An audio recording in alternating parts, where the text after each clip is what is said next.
Hi everyone, I am Aditi Rajne again. Welcome to a new video. आज की video में आपके साथ शेयर करने वाली हूँ class 6 science chapter number 7 getting to know plants chapter Hindi explanation part 2 video. Part 1 video में हमने काफ़ी चैप्टर कंप्लीट कर दिया था। कुछ एक्टिविटीज़ आई थी, बहुत ही इंपॉर्टेंट टॉपिक जो स्टेम होता है वो आया था। आज हम पढ़ेंगे लीफ के बारे में। 7.3 लीफ यानी कि पत्ते के बारे में आज हम पढ़ने वाले हैं। ये भी काफ़ी इंपॉर्टेंट टॉपिक होने वाला है। अपने आसपास के पौधों की पत्तियों को देखकर अपनी नोटबुक में उनके चित्र बनाइए। क्या इन सभी की आकृति, आकार और रंग एक जैसे होते हैं? यह तने से किस प्रकार जुड़ी होती है? पत्ती का वह भाग जिसके द्वारा वह तने से जुड़ी होती है उसे पिटियोल कहते हैं। वो ब्रॉड ग्रीन पार्ट जो कि पत्ती में होता है उसे लैमेना या फिर फलक कहते हैं। उसके बाद आपको बोला हुआ है, क्या आप अपने आसपास के पौधों की पत्तियों में इन भागों की पहचान कर सकते हैं? क्या सभी पत्तियों में आपका जो पिटियोल होता है वो होता है, आपको बताना है। पति के विषय में और अधिक जानकारी प्राप्त करने के लिए आइए उसका छाप ले। यदि आप सोचते हैं कि पति का विशेष रूप से हम उसको वो नहीं कर सकते, आपका जो उसका छाप टाइप होता है वो नहीं ले सकते या फिर क्या साइन नहीं कर सकते, तो फिर इस एक्टिविटी को करने के बाद आप अपनी सोच पर वापस सोचने लग जाओगे कि हाँ कर तो सकते हैं। आप वापस सोचने लग जाओगे, पुनः विचार करने लग जाओगे। तो इस एक्टिविटी में क्या बताया है मैं बता देती हूँ। एक पत्ती को एक सफ़ेद कागज या अपने कॉपी के कागज के पेज पर रख देना है। इसे 7.9 में दर्शाए गए तरीके से एक ही स्थान पर दबाकर पकड़ कर रखें। अपनी पेंसिल को तिरछा करके पकड़िए तथा इसकी नोक से कागज के उस भाग को जिसके नीचे पत्ती है धीरे धीरे रब करें। क्या आपको कुछ रेखाओं के साथ छाप दिखाई देती है? क्या यह छाप पत्ती की तरह है? ये जो लाइंस होती है इन्हें बोलते हैं वीन्स। क्या आपने थोड़ी थोड़ी थिक थिक वीन्स भी देखी मिडल ऑफ द लीफ के मिडल में? इस वीन को बोलते हैं मिडरिब या फिर मध्य शिरा। पत्तियों पर शिराओं द्वारा बनाए गए डिजाइन को कहते हैं लीफ वेनेशन। यदि यह डिजाइन मध्य शिरा के दोनों ओर जाल जैसा हो तो यह जालिका या फिर रेटिकुलेट। ठीक है। उसके बाद आपको बोला हुआ है यहाँ पर आपने देखा होगा कि घास की पत्तियों में यह शिराएं एक दूसरे के समांतर है। ऐसे शिरा निवास को क्या कहते हैं? पैरेलल वेनेशन कहते हैं।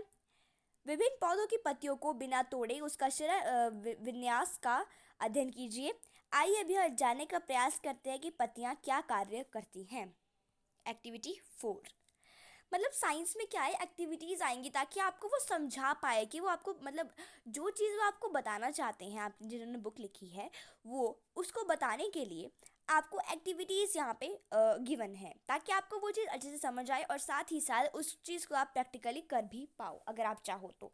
काफ़ी कम ही बच्चे करते हैं इसको प्रैक्टिकली, मैंने बहुत देखा है, but this is really important, आपको करना चाहिए। कुछ कुछ जो कई बार होता है टाइम नहीं होता है हमारे पास, तो जब हमारे पास फ्री टाइम होता है, जब हम फ़ोन में फालतू में फंसे हुए होते हैं, इंस्टा में रील्स देख रहे होते हैं, उस टाइम हम क्या कर सकते हैं, इसको थोड़ा सा एक्टिविटीज़ को कर सकते हैं। आवश्यक सामग्री क्या क्या चाहिए? पौधा, पॉलीथीन के दो पारदर्शी या फिर क्या कहते हैं पारदर्शी, क्या होता है याद है हमने चैप्टर्स में पढ़ा है, ट्रांसपेरेंट, में बिल्कुल क्लियर दिखता है यार पार। पॉलीथीन बैग तथा कुछ धागा लेना है। इस एक्टिविटी को दिन के समय करना जब धूप खिली हो। इस एक्टिविटी के लिए आपको स्वस्थ, भली भांति सिंचित और धूप में रखे हुए पौधे को लेना चाहिए। किसी पौधे की पत्ती वाली शाखा को चित्रानुसार एक पॉलीथीन की थैली से ढककर धागे से बांध दीजिए। कुछ इस तरीके से आपको बताया हुआ है, ऊपर भी देख लेंगे हम। दूसरे पॉलीथीन की खाली थैली पर भी धागा बांधकर धूप में रख दीजिए। कुछ घंटों के बाद पॉलीथीन की थैली के आंतरिक पृष्ठ को ध्यानपूर्वक देखिए। आप क्या देखते हैं? क्या किसी थैली के अंदर जल की बूंद दिखाई देती है? किस थैली में जल की बूंद दिखाई देती है? क्या आप बता सकते हैं कि ये बूंद कहाँ से आई? एक्टिविटी के बाद पॉलीथीन की थैली को हटाना मत भूलना। ठीक है। जल की यह बूंद पत्ती से जल वाष्प के रूप में निकली है। इस क्रिया को कहते हैं ट्रांसपिरेशन। बहुत इंपॉर्टेंट है ट्रांसपिरेशन। इस plant release a lot of water into the air through this process. क्या कर सकते हो अंडरलाइन? ट्रांसपिरेशन का plant release a lot of water into the air through transpiration. ये प्रोसेस कौन सा है? ट्रांसपिरेशन।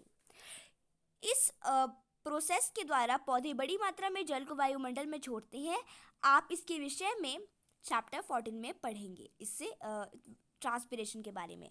हमने पत्तियों के ऊपर थैली को क्यों बांधा? क्या पौधों को ट्रांसपिरेशन से निकली जल वाष्प को हम अन्यथा देख पाते? चैप्टर 5 के उन क्रियाकल्पों के विषय में स्मरण कीजिए जिसमें जल विभिन्न अवस्थाओं में बदल जाता है। क्या आप इनके नाम बता सकते हैं? उस प्रक्रम का नाम बताइए जिसके कारण जल बूंद के रूप में पुनः पॉलीथीन की थैली पर दिखाई देने लगता है। पत्तियों का और भी कार्य है, आइए इसका अध्ययन करें। अभी हमारे पास 5 मिनट्स हुए हैं। ओके, लेट्स सी आगे क्या बोला हुआ है आपको। आवश्यक सामग्री है पत्ती, स्पिरिट, बीकर, परखनली मीन्स आपका टेस्ट ट्यूब, जल, प्लेट, बर्नर एवं iodine solution. Okay, test tube में एक पत्ती रखिए तथा उसमें पर्याप्त मात्रा में स्पिरिट डालें जिससे पत्ती उसमें पूर्णतः डूबी रहे, मतलब वो डूब जानी चाहिए उसमें। ठीक है, अब इस टेस्ट ट्यूब को जल से आधे भरे बीकर में रखिए। बीकर को उस समय तक गर्म करते रहे जब तक पत्ती से हरा रंग पूर्णतः बाहर नहीं निकल जाता। अब पत्ती को परखनली से सावधानी पूर्वक बाहर निकालकर जल से भली भांति धोइए। इसे प्लेट में रखकर आयोडीन सॉल्यूशन की कुछ बूंदें डालिए। यहाँ पे नोट दिया हुआ है क्योंकि इस क्रियाकल्प में इस क्रियाकल्प में स्पिरिट को गर्म करना होता है, अतः अध्यापक को कक्षा में यह प्रयोग स्वयं करके दिखाना चाहिए क्योंकि गर्म करना रहता है उसको, तो इसलिए खुद नहीं करे बच्चे। ठीक है, आप क्या देखते हैं? अपने प्रेक्षण की तुलना अध्याय 2 में खाद्य पदार्थों में अलग अलग पोषकों की उपस्थिति का टेस्ट के करते समय क्या होगा? क्या इसका अर्थ है कि पत्ती में मंड है? मंड मीन्स व्हाट? स्टार्च। मंड मीन्स स्टार्च। चैप्टर 2 में देखा होगा। चैप्टर 2 में देखा था कि कच्चे आलू में भी स्टार्च उपस्थित होता है। आलू में यह स्टार्च पौधे के अन्य भाग से आकर एकत्रित हो जाता है, परंतु पत्तियां प्रकाश और हरे रंग के एक पदार्थ की उपस्थिति में अपना भोजन बनाती है। इस प्रक्रिया में जल एवं कार्बन डाइऑक्साइड का उपयोग होता है। इस प्रोसेस को प्रकाश संश्लेषण मतलब फोटोसिंथेसिस कहते हैं। ठीक है, इस प्रक्रम या फिर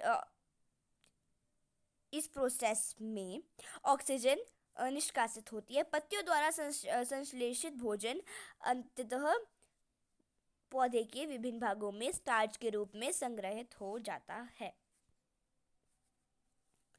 हम कैसे यह कह सकते हैं कि पत्ती ने ही स्टार्च का संश्लेषण किया है तथा यह पौधे के किसी और भाग से यहाँ से नहीं पहुँचा है? इसे जानने के लिए उपरोक्त एक्टिविटी को कुछ दूसरी विधि से दोहरा सकते हैं। पौधे युक्त एक गमले को 1 अथवा 2 दिनों के लिए अंधेरे कमरे में रखें।